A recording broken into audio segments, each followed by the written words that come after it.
to deprive them of this treatment because someone drew a line in the sand and said anything below here is hypergonadal and anything above it is not, I think is a huge injustice to people all over the world.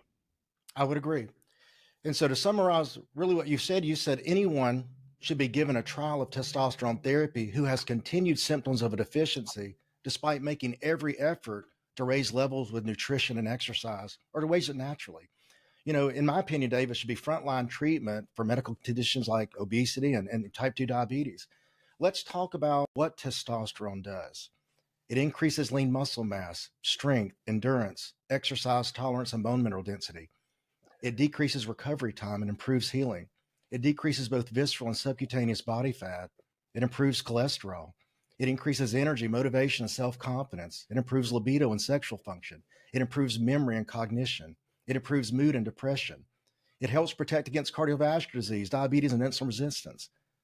It improves one's